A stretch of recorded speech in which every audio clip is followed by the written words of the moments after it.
రెండున్నర నెలల పాటు సుదీర్ఘ కాలం సాగిన లోక్సభ ఎన్నికల ఘట్టం ముగిసింది. ఇక ఫలితాలే తరువాయి. మరికొద్ది గంటల్లో గెలిచేదెవరు, ఓడేదెవరు అన్నది ఆవిష్కృతమవుతుంది. ఈ తరుణంలో ఎగ్జిట్ పోల్స్ ఫలితాలు మరింత ఆసక్తిని రేపాయి. ఎన్డీఏకు 400 సీట్లు పైనేనంటూ కమలనాథులు డంకా బజాయించి చెప్తున్నారు కూడా. ఇక మెజారిటీ సర్వేలు ఆ లెక్కను ధృవీకరించలేకపోయినా ఇందుకు పైగా ఎగ్జిట్ పోల్స్ గణాంకాలు ఆ సంఖ్యను కాస్త దగ్గరగానే ఉన్నట్లు అనిపిస్తుంది. ఎన్డీఏ గెలుపొందే సీట్ల ఆధారంగా నరేంద్ర మోదీ ముచ్చటగా మూడోసారి ప్రధాని అయ్యే అవకాశాలు బలంగా ఉన్నాయని అంచనా వేశాయి. దక్షిణాది రాష్ట్రాల్లో ఈసారి బీజేపీ దూకుడు పెంచనుంది. బెంగాల్, ఒడిశాలో బీజేపీ గణనీయంగా ఎంపీ సీట్లు రాబట్టుకుంటోందని, ఢిల్లీలోనూ బీజేపీ దాదాపు క్వీన్ స్వీప్ చేసే అవకాశాలున్నాయని సర్వేలు తేల్చి చెప్తున్నాయి.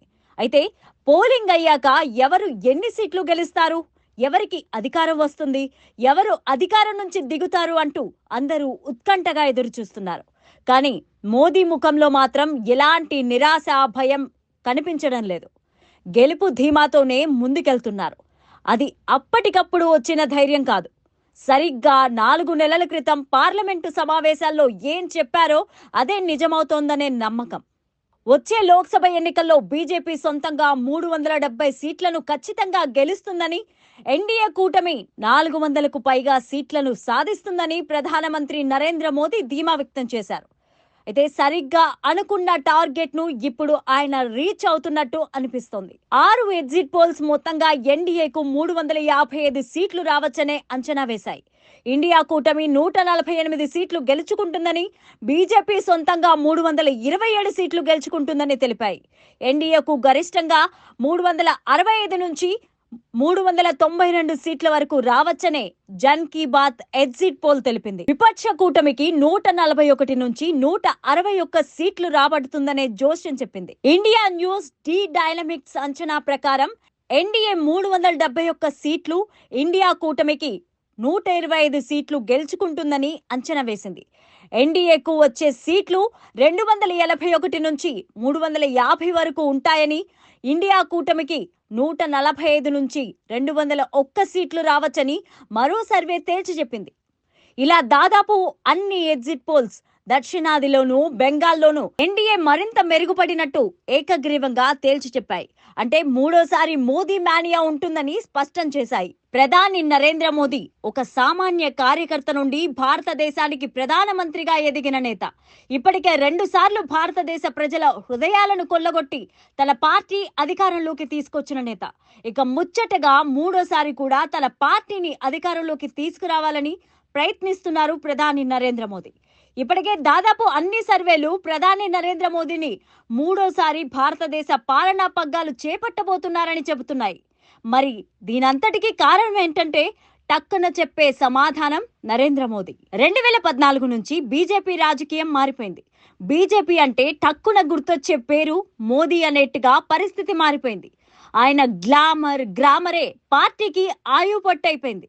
10 ఏళ్లలో దేశ రాజకీయ గతిని మార్చేశారు. దేశంలో రాజకీయ సరికొత్త విభజన చేశారు. BJP versus non BJP forces అన్నట్లుగా దేశంలోని రాజకీయాల్లో సరికొత్త విభజన చేశారు. ఆ విధంగా చేయడం వల్ల పొలిటికల్ పోలరైజేషన్ జరిగి బీజేపీ గణనీయంగా లబ్ధి పొందింది. బీజేపీ కోరుకున్న వారు ఆ వైపే ఉంటారు. కాదనుకునే శక్తులే చీలిపోతూ వస్తాయి. ఇది బీజేపీ అధికారంలోకి 2 సార్లు రావడానికి కారణమైంది.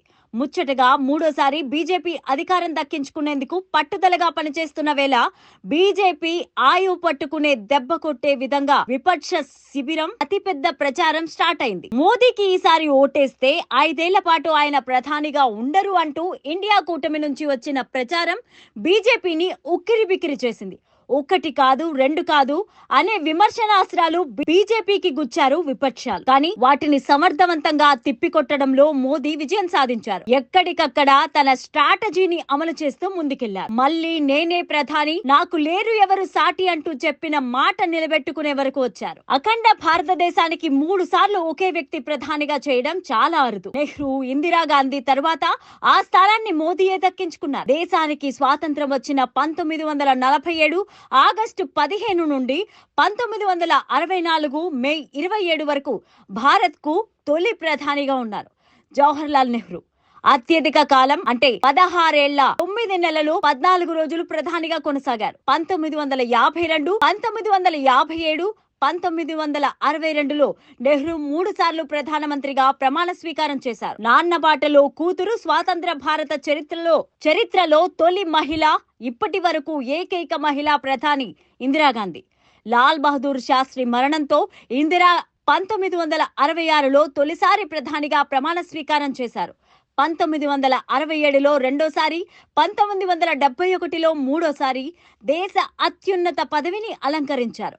1980లో నాలుగోసారి గెలిచి ప్రధాని అయ్యారు. తండ్రి చాటు బిడ్డగా రాజకీయాల్లోకి వచ్చిన తదనంతర కాలంలో తనదైన ముద్ర వేసుకున్నారు. హ్యాట్రిక్లపై గురిపెట్టిన ప్రధాని మోదీ గతం కంటే ఎక్కువ మెజార్టీతో గెలవాలని లక్ష్యంగా పెట్టుకున్నారు. అందుకు అనుగుణంగానే అభ్యర్థుల ఎంపిక నుంచి ప్రచారం వరకు అన్ని తానే నడిపించారు. ప్రతిపక్షాలకు ఛాన్స్ ఇవ్వకుండా అన్నింటిలోనూ దూకుడిగా వ్యవహరించారు. ఢిల్లీ నుంచి గల్లీ వరకు కాషాయ రంగు పులిమారు. నమో మోదీ అనే తారక మంత్రం నేతలు జపించేలా చేశారు. అన్ని పార్టీలకు స్టార్ క్యాంపెయినర్లు వేరైతే బీజేపీకి మాత్రం సింగిల్ గా స్టార్ క్యాంపెయినర్ లాగా మోదీ వ్యవహరించారు.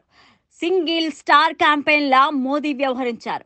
మోదీ పేరు చెబితే చాలు, పార్టీ గుర్తు కూడా అవసరం లేదు అంటూ ప్రచారం సాగించారు. విపక్షాల ప్రతి మాటకు సందర్భం వచ్చినప్పుడల్లా ధీటైన ఆన్సర్ ఇచ్చి ఫిర్ ఏక్ బార్ మోదీ అనేలా చేశారు.